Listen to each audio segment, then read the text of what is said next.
This podcast is brought to you by the School of Advanced Study, University of London. Thank you, Martin, and thank you to the organisers for inviting me. Yes, I will be talking about essentially assessing or looking at Mandela, the ANC and South Africa through a regional lens, including, of course, Zimbabwe. And the things that I really want to look at, I want to first look at liberation oratory, Mandela's speeches, and also the speeches of his peers, both at the time and after, because I think it's actually quite important. I also have a look at the Southern African liberation era, the alliances, looking at how well they worked, or in some cases, how well they didn't work. Also look at Mandela and his regional peers after 1994. And also, did Mandela leave a regional legacy? And some of that, of course, will include South Africa and Zimbabwe, and I'll try and bring it up to the present to some extent. So first of all, just to look in terms of liberation oratory and the region. Mandela's world famous for his Rivonia speech in 1964 and a number of other speeches. He didn't always get his speeches right, but when he was on track, he was a brilliant orator. And these speeches had an impact both at home and after, far beyond South Africa, far beyond the region and into the across the globe, really. I'm just going to look very briefly at some of his more famous utterances. But I want to make the point that in regional terms, Mandela's oratory, his speeches, good as they were also, I think, informed by a broader regional and wider Pan-African context. Even when he gave his Rivonia speech, he had been outside of South Africa, and that wider context, I think, did influence some of his perspectives. So we want to contextualize Mandela's speeches by looking at some of the great speeches by his peers in the region. So in short, whilst acknowledging the greatness of Mandela as an orator, we should remember that the liberation era produced equally great speeches by leaders and ordinary people from across the region. So we'll look at some of them. I just want to start very briefly with Mandela himself. And again, my apologies, some of what Mandela said will be better known to yourselves than to me, but I think it's interesting just to look at some of the speeches. In 1962 in Pretoria, when he made the legal case for opposing apartheid, stating that his trial was really a trial of the African people. And in his speech then, he defined equality before the law and the right to participate in making of the law, equality before the law and just laws. And he said, in the absence of these things, equality before the law, insofar as it is intended to apply to us, the Africans, is meaningless and misleading. All the rights and privileges to which I have referred are monopolized by whites, and we enjoy none of them. And that was quite an important speech at the time. And then, of course, you've got the famous Rivonia speech, which I'm sure many of you probably could quote line by line. But I'll just say that the famous last few lines, where I have cherished the ideal of a democratic and free society in which all persons will live together in harmony and with equal opportunities. It is an ideal for which I hope to live for and to see realized. But, my Lord, if needs be, it is an ideal for which I am prepared to die. And then in 1990, just after his release, Mandela said, even as we intensify the struggle for liberation, we call on our white compatriots to join us in the shaping of a new South Africa. There's a home for you too. And he then ended that speech by repeating the last paragraph of the Rivonia speech. Now, Mandela's speeches, both at the time and after, were picked up not just in South Africa, but in the region and globally through media and also through word of mouth. Because what we should remember here is that there's always been a great deal of migration to and from South Africa. People from the region go there to work, go there to live, and so on and so forth, both at that time and after. So there was a very strong sense of oral history, of oral communication, as well as media communication on Mandela's speeches, particularly Rivonia. And that line, that I'm prepared to die for the struggle, was galvanizing for nationalists and peoples across the region as they underwent similar travails and also fought repression. The Rivonia speech, for instance, had a huge underground circulation across the region and became all the more famous precisely because it was banned. I mean, I remember I was literally a child in the 60s and a teenager in the 70s. I'm giving away my age, but it doesn't matter. But I remember in growing up in the then Rhodesia, the 70s, the Rivonia, parts of Mandela's speech in Rivonia was circulated in schools illegally. And people would write it up and word of mouth. And of course, we also had a number of South Africans living in our country, in Zimbabwe, or then Rhodesia at the time. So it did get a wide circulation through the region. But I also want to talk of other great orators. And here, Samora Machel, I think, is a prime example. I think the West's obsession with Mandela has, to me, I think, tended to obscure some of the other great liberation orators and liberation speeches from his contemporaries. For instance, Samora Machel, who in June 1975 gave the famous Beira speech. The speech, unfortunately, is probably not as well known as it should be, but it was a very important and influential speech because it certainly impacted on other organizations, liberation movements at the time. And here Machel gives a lengthy oration in which he uses humor to give a scathing critique of colonialism, racism, and Portugal's wider imperial ambitions, whilst also laying out a vision. I'm not going to quote too much of it, but he gives a stirring vision of just what might happen and of what is going to happen, an idea of national unity based on equality, a vision of an inclusive Mozambique, where he critiques various things. But again and again in his talk, Machel critiques and uses humor in talking about terrorism, because he uses the word terrorism throughout his speech. And when what he's saying is that we in Frelimo were continually described as terrorists. Now the terrorists are in charge of Mozambique.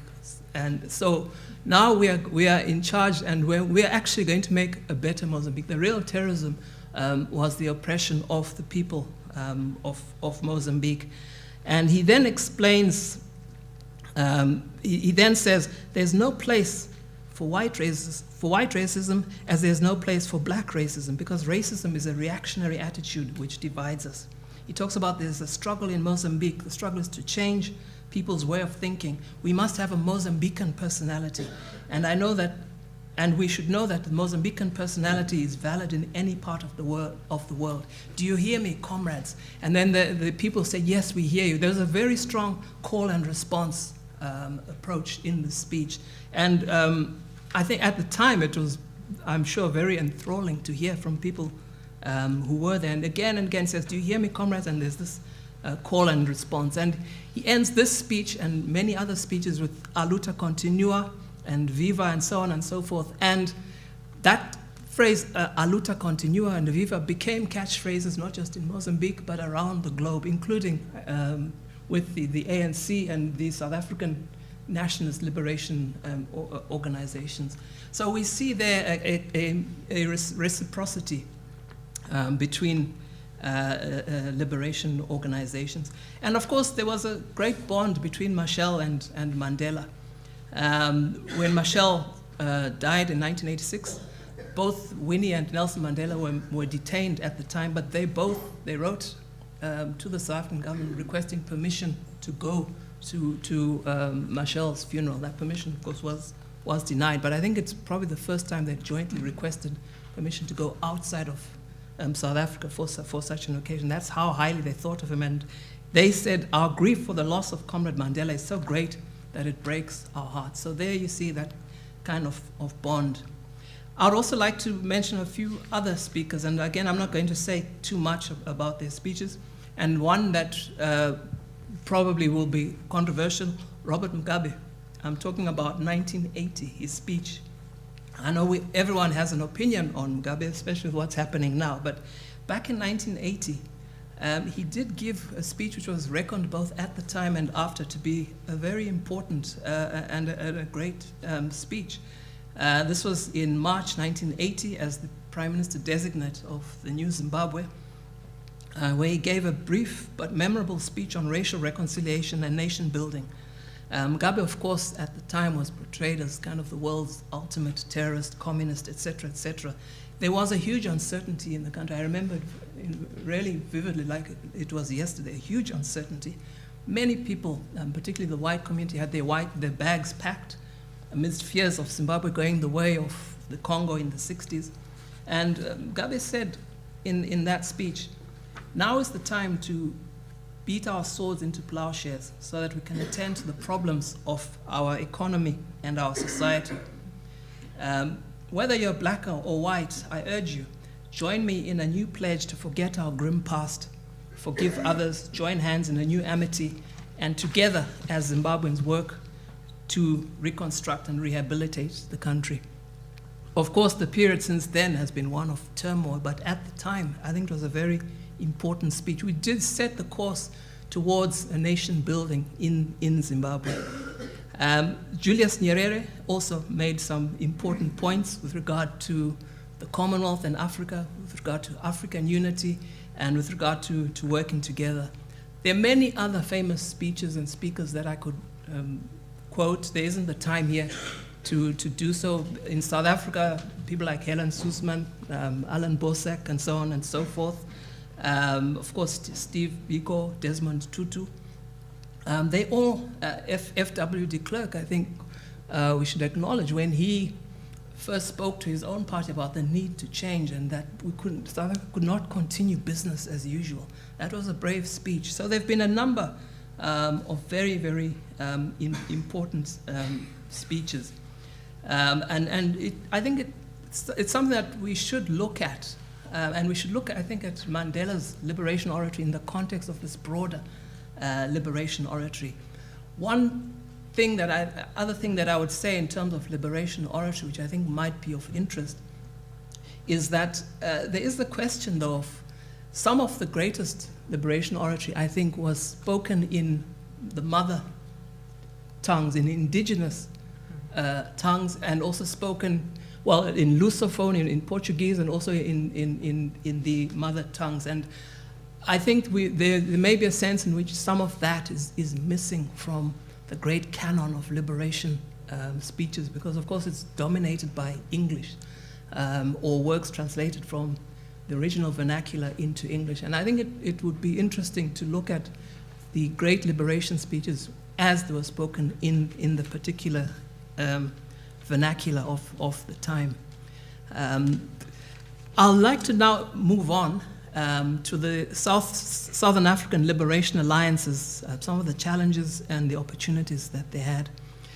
Basically, you had two diametrically opposed alliances, and here I'm taking us back to the 60s.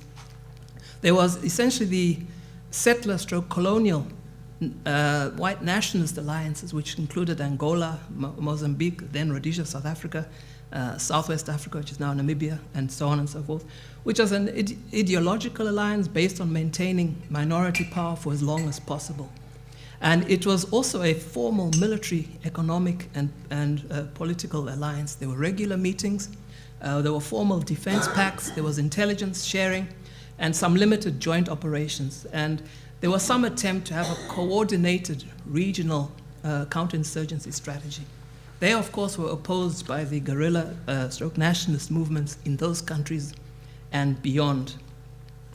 Now, in the 1960s, as the nationalist groups evolved their political and military doctrines and strategies, there were some doctrinal disputes over whether countries in the region should be liberated sequentially, i.e. one after the other, or simultaneously, or both.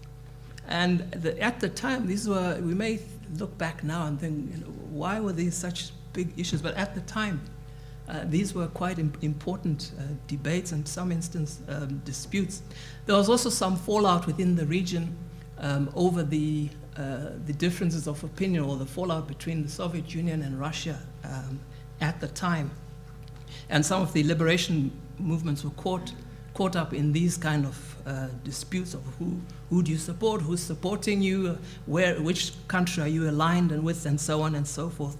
And there were, of course, many splits within the organization themselves and between pan-Zambian alliances, as I call them, over fears of infiltration and disagreements over strategy. There were also personality and ethnic clashes at times.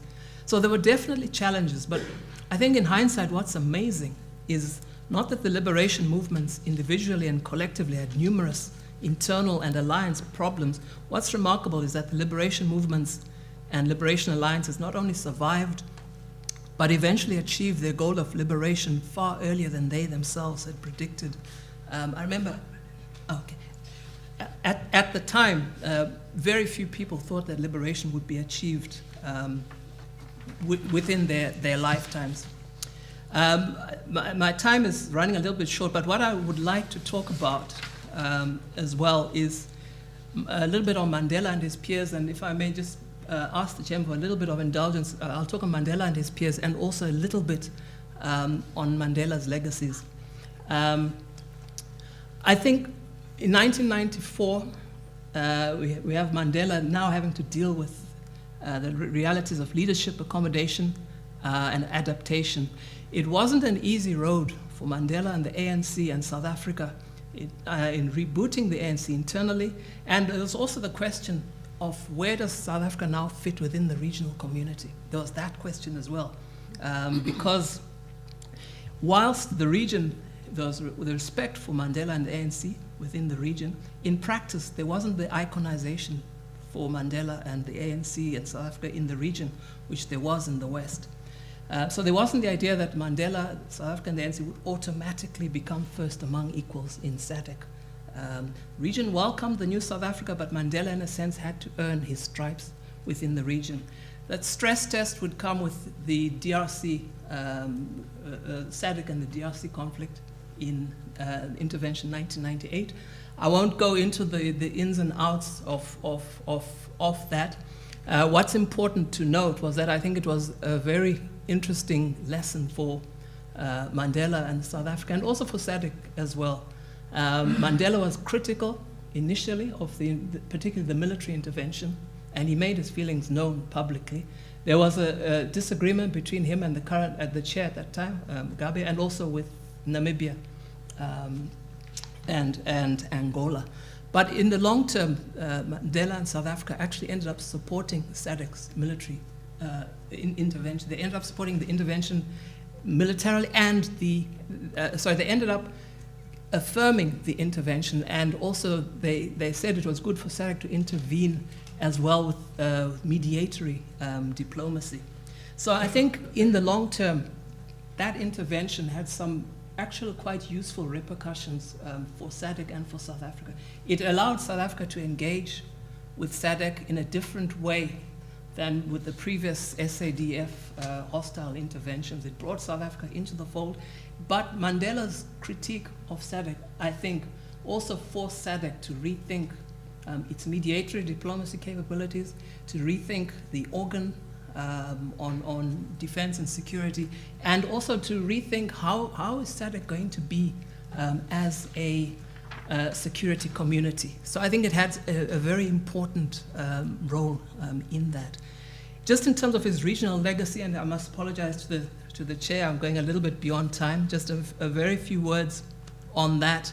I think the idea of liberation and memory and being prepared to die for the struggle was incredibly important.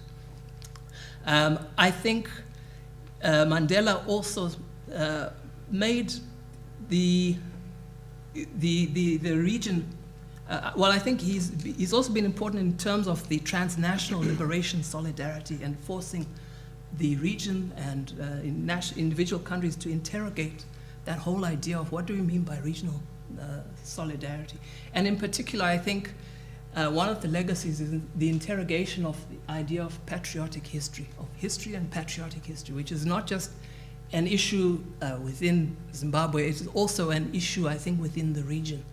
What do we mean by patriotic history, patriotic regional history? What do we mean by liberationism?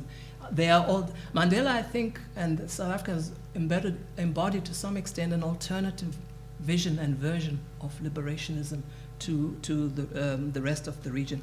Mandela, I think, has also been important to opposition movements, some of whom we can see have, in a sense, tried to appropriate some of his imagery, some of his rhetoric. We saw that with the DA in South Africa's elections. We've seen it with opposition movements in Zimbabwe and elsewhere.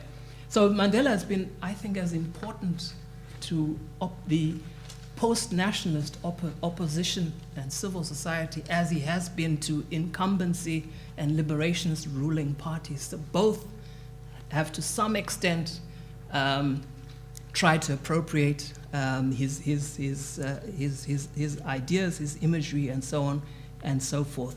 I think my very last point, I know people probably would have wanted me to say a little bit more about Mandela, Mugabe, and Zimbabwe and South Africa and so on. I think it's interesting to look at Mandela and South Africa in the broader context of the historical competition and collaboration between Zimbabwe and South Africa, dating right back to the 1890s, where Zimbabwe, in some instances, has seen itself as a regional sub-hegemon, an alternative to South Africa. We've seen that history of competition and collaboration, which many see as embodied in a notional struggle between Mandela and Mugabe, but actually it's a more historical competition and collaboration. And that has had resonances, I think, in the region and beyond. It's less so now, I think, but I think it was at its height in the 1980s, when Zimbabwe, to some extent, took the role of leadership of the frontline states. It was also there in the 1960s and 70s as well. So I think it's important to see it in that broader context as well. But I think I'll leave it there. And my apologies for running a little bit over. Thank you.